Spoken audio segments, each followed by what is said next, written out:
She told me she needed someone spontaneous. Said it with a flourish, like she was reading a line from a bad soap opera.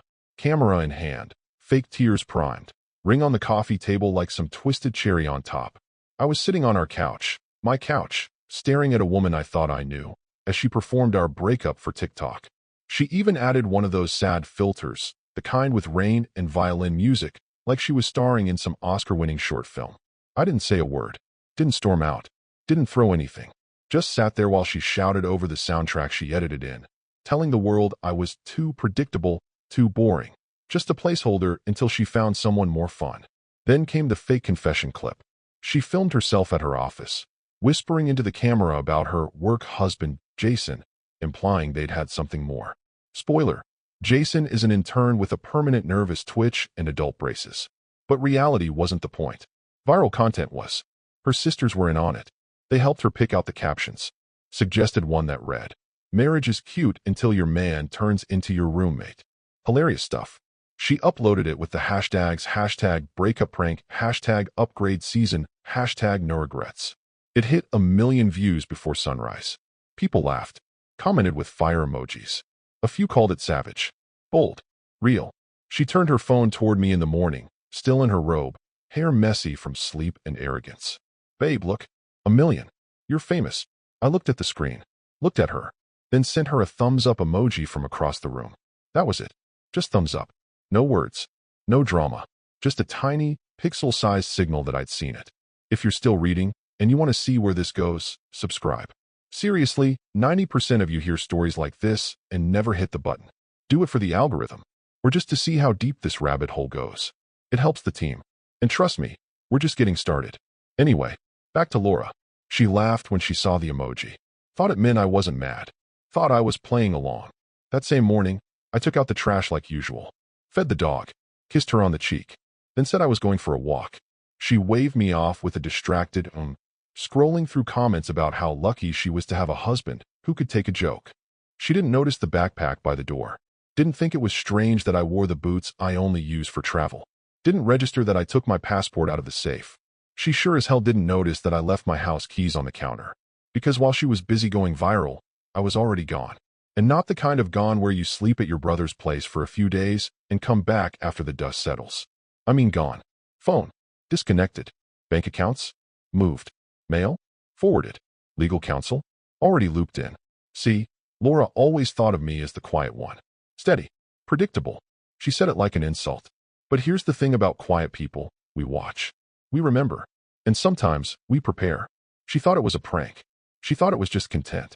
But the only thing she really uploaded was her own funeral notice. And the eulogy? Let's just say it wasn't me who gave it. Not directly. That would have been too predictable. The night before I left, I stood in the hallway staring at the crooked picture frame Laura always insisted on keeping. One of those staged engagement photos with fake autumn leaves and me in a sweater I hated. Her smile was wide. My hand was on her waist. And if you looked close enough, you could see how hard I was trying to look happy. I wasn't angry. Not anymore. Just done. The kind of done that doesn't shout. It moves. I made my rounds in silence. Guest room. My office. Laundry room where I once found a receipt for a dinner I never had, charged to our joint card. I told myself it was probably for a work lunch. That lie had lasted a whole month. In the bedroom, she slept diagonally across the bed with one arm flung over my pillow. Mouth open. Still smirking, even in sleep. Maybe she was dreaming about comment sections and follower counts. Maybe she was dreaming about the guy she joked about. Maybe, though I doubt it, she was dreaming about me. I opened the closet, reached behind the boxes she never touched, pulled out the black folder that had sat there for 4.5 years. It was heavier than I remembered. Inside, copy of the post-nup she didn't realize had an enforceable sunset clause. A letter from the firm I quietly retained after our 3rd anniversary. Notarized deed transfers. The severance clause I added to her LLC when I bailed it out 2 tax seasons ago. And the kicker, witness declarations from 2 mutual friends about the prank's impact on my professional reputation. They were just insurance. Never needed them. But I had them. I packed light. 1 bag. Laptop. Flash drive. Folder. Passport. I didn't write a note. Didn't leave a goodbye text. No dramatics. That would have given her the attention she fed off of. I did, however, leave the hallway light on. She hated that. Said it made the house feel haunted. Fitting. At 6:42 a.m., I fed the dog, took out the trash, and slipped out the front door. She was still snoring. By the time she woke up, I was in another zip code. By the time she showered, I was off-grid. By the time she started filming her next post about our healed marriage or how to keep things spicy after a viral video, my phone number no longer existed. She texted. The messages turned from "Where are you?" to "Okay, seriously?" to "You're ruining the bit." She didn't know what kind of bit she'd really started. No calls went through. The email bounced.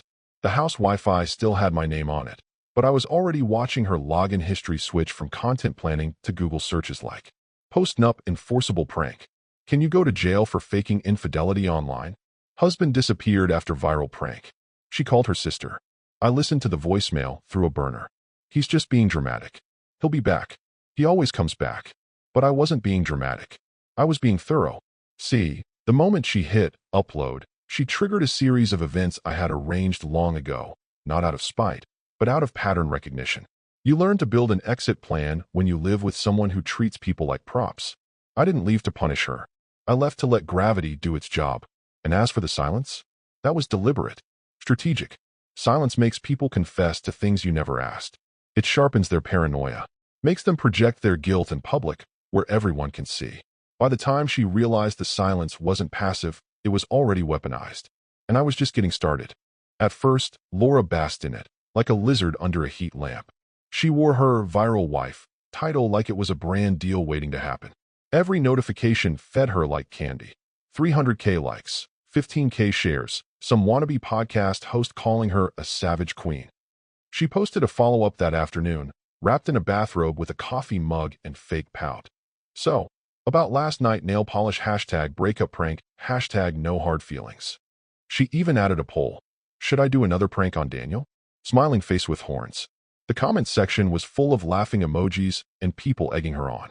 For 12 hours, she was a hero to the emotionally unstable. But then, somebody found our wedding photo. Not hard, really. It was on her profile. Front and center. Full white dress. My awkward tie. Her sisters with that copy-paste bridesmaid hair. That's when the tone shifted. Wait, this was her real husband? Suddenly the comments turned sharp. Disbelief gave way to scrutiny. Then disgust. Jesus, you did this to your actual husband. Does he know you posted this? Are we just okay with humiliating people now for clout? This isn't funny. This is emotional abuse. A few content creators picked it up. Reaction videos. Duets with big eyes and silent head shaking. A guy with 4 million followers uploaded a clip. I just want to say, if my wife did this to me, the next video would be a moving truck. Within 24 hours, the energy went from "Yas queen" to "This woman's toxic." She tried laughing it off. People are so sensitive, she said during a live stream, sipping wine and rolling her eyes. But the algorithm doesn't care about intentions. It only sees engagement. And now, it was feeding her to the wolves. A wellness brand that once featured her in their mompreneur spotlight quietly removed her from their page. A skincare company she'd been talking to blocked her. Then her actual employer, an event agency where she was part-time remote, called her for a quick discussion. We're reevaluating your contract. This incident has drawn a lot of attention and not the kind we're comfortable with. She tried to play it cool. It's all just content. People know it's fake. But people didn't care that it was fake. The damage wasn't in the acting. It was in the belief that this was something you could turn into a joke. That making a mockery of your marriage for strangers was just branding. She called me. The first time, it rang twice, then went to voicemail. The second time, this number is no longer in service. She tried texting. Hey, can we talk? Didn't mean anything by it, lol. Seriously, stop ghosting. Daniel? Hello. Are you punishing me? Nothing. She DM'd me on Instagram. I'd already disabled mine. Her hands began to shake. Not from fear, yet, but from frustration. The kind you feel when the story stops going the way you wrote it. She posted another video. A full apology. Half makeup, half remorse. Just wanted to say sorry to anyone who misunderstood the prank. Daniel and I have a playful relationship. He's just private. And funny. Like really funny. He's probably somewhere planning a comeback video. I love you, babe. I watched that one too. From a secure IP. The fake laugh. The flicker in her eye when she said my name. The fear creeping in through the cracks. She was starting to realize something was wrong. But not the thing she should have feared most. Not yet. The silence was only the first domino. The rest were lined up and waiting. 3 days after the video went viral, and 1 day after her Instagram followers dropped by 32,000, Laura opened the front door in a sleep shirt and slippers to find a man in a navy blazer standing on the porch. He wasn't holding a phone, not a camera, just a plain clipboard and a cold smile. "Certified delivery for Laura Whitaker," he said. She signed without thinking, still half scrolling her feed. The envelope was thick, cream-colored, embossed. When she saw the name of the law firm in the top left corner, Langford and Ellison, her stomach did something unfamiliar. It dipped. Daniel had mentioned them once, maybe twice. Years ago, something about contracts. She'd barely listened. She closed the door, turned on her heel, and ripped the envelope open with her thumb. The first page was short, unemotional. Notice of transfer acknowledgement and confirmation of property reassignment. The second page was longer. Legalese. Paragraph after paragraph of citations. Clauses. Subsections. But the third page? That's the one that made her knees buckle. Due to the execution of the enclosed post-nuptial property agreement, signed March 17, 2021, and the subsequent asset transfer filings, dated April 12, 2022, and November 3, 2022. The property located at 239 Glenview Terrace, including all land, structures, and contents, is now and has been the sole legal property of Mr. Daniel Whitaker. She read it 3 times before it registered. The house, her house, their house, not hers, hadn't been for years. Not even the kitchen, not even the paint color she insisted on, not the bathroom tile she made him redo twice. She dropped the letter, clawed through the rest of the envelope. Inside were notarized copies of deeds, filings, registry updates. Each one sealed, each one dated before the prank, before the video, before she ever thought of pressing record. And each document bore the same cold, formal stamp. Filed, confirmed, executed. This wasn't revenge. It was already done. The paperwork wasn't a reaction. It was a quiet, patient plan unfolding right on schedule. She stumbled backward and sat on the stairs, staring at the envelope on the floor like it might explode. Her phone buzzed. A message from her sister. "Did you hear back from Daniel yet? People are asking if it's a hoax." Laura didn't reply. She stood up, clutching the documents, and walked through the house. Suddenly, every corner felt unfamiliar. The framed photo of their honeymoon in Florence? She'd have to give that up. The rosewood table she found at that estate sale? Not legally hers. The walk-in closet? The clawfoot tub? The stupid little brass doorknobs she made him replace just because? Not hers. Not hers. Not hers. She pulled up the original deed on the county recorder's website. The name had been updated months ago. Quietly. Without fanfare. She didn't notice because she never looked. Why would she? Daniel paid the bills. She just made the content. And now, the content had made her a guest in a house she no longer owned. Her phone buzzed again. This time, a DM request. A verified badge. A financial journalist from a podcast she listened to religiously. "Hi Laura. Wondering if you'd like to comment on the legal filings circulating today. Fascinating setup. Seems your husband had quite the paper trail." Paper trail. She turned back to the envelope. Each page was numbered, labeled, arranged.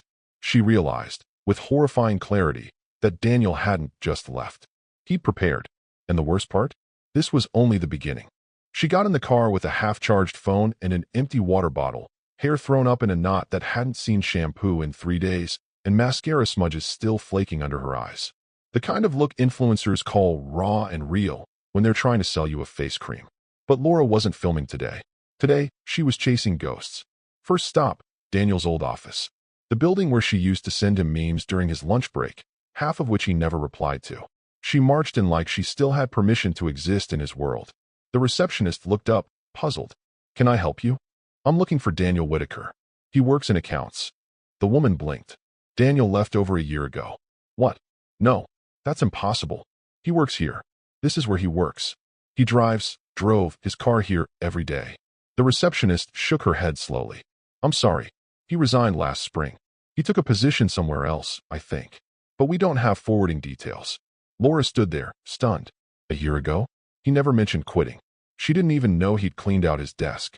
But then again, she didn't pay much attention to his work life. He was just there, steady. She turned without another word and left the building, hands clenched around her car keys so tightly they left red crescents in her palm. Next stop, Evan's place. Daniel's best friend. The guy who helped them move in. The guy who once fixed their sink at midnight because the plumber canceled. She knocked once. Twice. She could hear the TV inside. Someone paused it. Then nothing. She knocked again. Evan. It's me. Laura. No response. She waited. Then added, I just need to talk. Please. Still nothing. She pulled out her phone and called his number. Straight to voicemail. She texted, please. Just tell me where he is. I need to understand. The message showed as delivered, but never read. She sat in her car and stared at his front door for 12 full minutes, hoping he'd open it. He didn't. Third stop, Daniel's sister, Hannah. Laura tried calling. The number was no longer in service. She tried messaging her on Facebook. The profile was gone. Not deleted, just invisible. She opened Instagram. Same story. She clicked on an old post and tried to access Hannah's tagged account. User not found. Laura leaned back in the driver's seat and whispered, You've got to be kidding me. It was like someone had swept through her life with a magnet and pulled out all the metal. She drove past their old brunch spot, half hoping to see him on the patio, book in hand, black coffee steaming. Nope. She stopped by the gym he used to go to. The desk clerk pulled up his profile. He canceled his membership 11 months ago. Laura stood in the parking lot, staring at nothing, while life went on around her. Moms pushing strollers. Teens loitering outside the vape shop. The normal world, untouched. She wasn't being ghosted. She was being erased.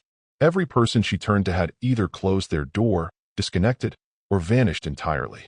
She was surrounded by people, but she had no one. Even the dog walker, the one who used to handle their Labrador on Thursdays, responded to her frantic text with, Sorry, I can't get involved. That was the line. I can't get involved. As if involvement was dangerous now.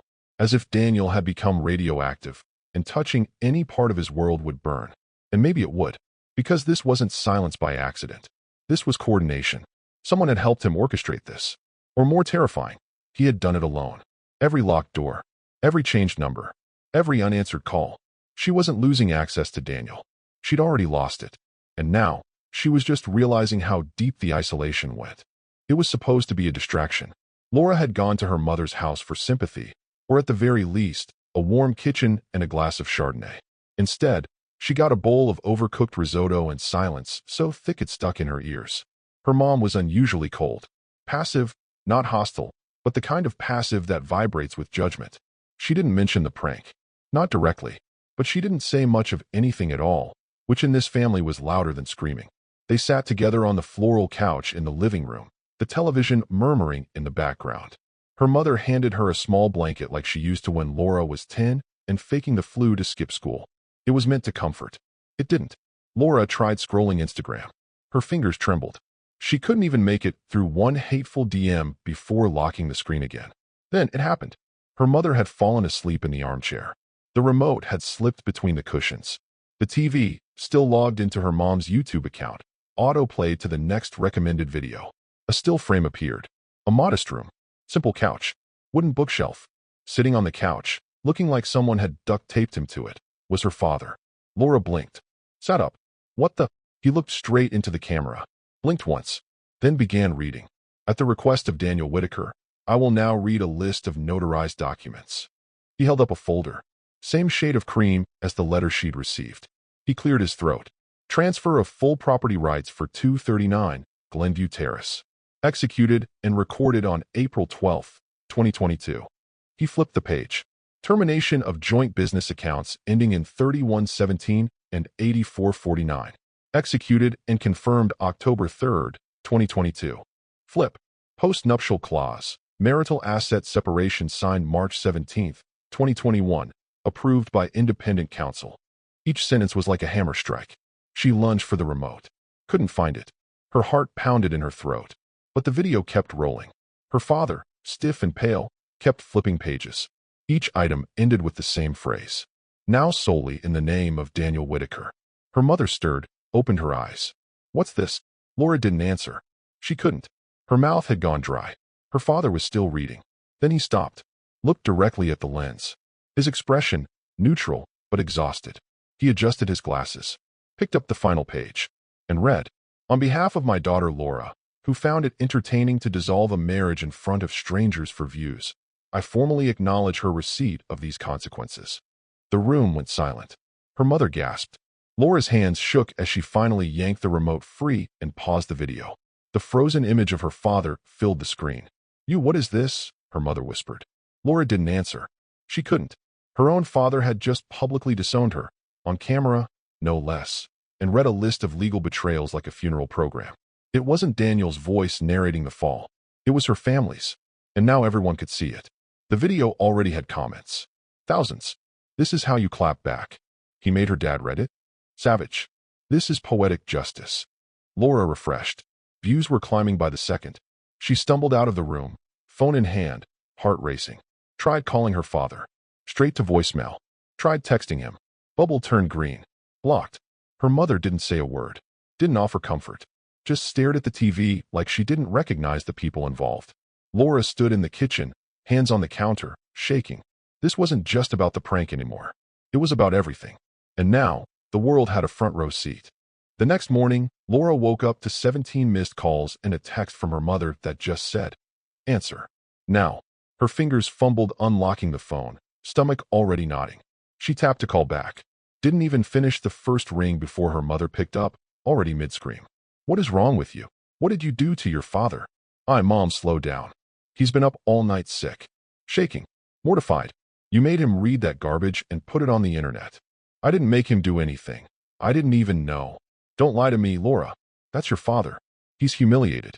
He won't even speak to your Aunt Marie. Says he can't look her in the eye. You weaponized him." Laura held the phone away from her face, blinking. She hadn't heard her mother like this since the Thanksgiving disaster of 2016. But this wasn't about burnt yams. This was nuclear. "I didn't post the video," she tried again, quieter. "Daniel did. I had nothing to do with it." There was silence. Then, the most brutal sentence of the call. "Does that make it better?" The line clicked. Disconnected. She stood in her bedroom, shaking. Around her, piles of unfolded laundry and unpaid brand collab props sat like spectators to her unraveling. The phone buzzed again. Group chat. Family thread. This embarrassment. Her uncle had weighed in. "Due to the public nature of recent events, I'm advising the firm to legally distance itself from any online affiliations. That includes Laura's prior mentions of us in her content. We'll be issuing a takedown notice if necessary." Her cousin replied, "Can you at least blur my daughter's face in the wedding vlog? She's getting mocked at school." Then her younger sister. "Lau, you need to fix this. That video's everywhere. People are saying I helped you plan it." Laura opened the TikTok comments on the original prank clip. Her sisters' faces were frozen in the background, mid-laugh, captured forever. One comment had gone viral on its own. "Imagine being raised to respect your elders, then watching your niece use your brother like a prop in her own funeral." A Twitter thread followed. "This is what happens when attention replaces intimacy." By noon, her face was a meme. By 2 p.m., brands she'd worked with were purging her from their social feeds. By 3 p.m., her older sister blocked her. She tried calling her father. No answer. She tried emailing her mother. No reply. Even her cousin Rachel, who once bailed her out of a Vegas hangover, sent a cold message. "I'm sorry, but I can't be in the middle of this. My boss saw the video. It's affecting my job." Laura sat on her kitchen floor and realized something horrifying. No one, not one person in her family, had asked how she was doing. Not one asked what Daniel had said to her. Not one checked to see if she was okay. Because in their eyes, she'd crossed a line they didn't even think needed to be drawn. She'd made the private public. She'd turned her marriage into a skit. And now, in return, her family had turned her name into something radioactive. There was no reunion dinner. No forgiveness arc. No quirky group selfie to patch things over. Just silence. And the low, steady hum of everyone backing away from her, one notification at a time. It was past midnight when Laura finally opened the video again. Alone, lights off, curled up on the floor of her bedroom like a child trying to shrink out of existence. The TV glowed against the walls. Her reflection looked hollow in the black edges of the screen. She didn't hit play right away, just stared at the thumbnail. Her father's face caught mid-blink, a stack of documents in his lap like a weapon he didn't know how to hold. When the video began, she didn't flinch. Not this time. Her father's voice sounded steadier than she remembered. Maybe because this time, she wasn't reacting. She was studying. She let it play, line by line, until the moment came where he picked up the thicker folder. The part with the deeds. The transfer records. She hit pause, zoomed in. The date on the top document? March 17th, 2021. Her heart stumbled. That was a month before their anniversary. The one she had forgotten until the morning of. Daniel had come home with flowers. She hadn't even gotten a card. Told him, "Sorry, it's just a date. We've been busy." He'd smiled. Said it was fine. Took her to dinner anyway. She squinted. Another form. April 12th, 2022. That was the same month she started doing sponsored married life skits, where she pretended to throw tantrums. Fake divorces. Poured cereal on his laptop once. All for laughs. He'd watched her. Never complained. Never asked her to stop. She clicked ahead to another section. Her father held up the LLC filing. October 3rd, 2022. That was the month she borrowed money from Daniel's side savings to keep her merch business afloat. She didn't even ask. Just took it. Told him he believed in her, right? She paused again. Zoomed in on the signature. Hers. Right next to his. She didn't even remember signing it. Probably thought it was something about taxes. Another document. Her cousin's name listed as a witness. Another chill. That was the night of their family game night. Daniel had asked if she could sign something real quick before everyone arrived. She had a glass of wine in hand. Laughed. Sure, whatever. Her cousin had been smiling the whole time. She dropped the remote. Her hands were sweating. This wasn't revenge. This was history. A slow-burning fuse she'd mistaken for background warmth. And then, like a crowbar between the ribs, the memory hit her.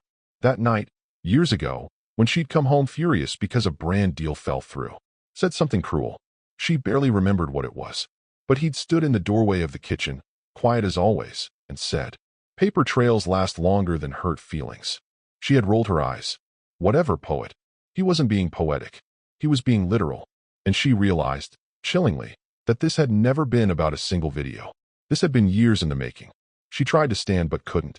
Just sat there, heart pounding, watching the paused frame of her father on the TV.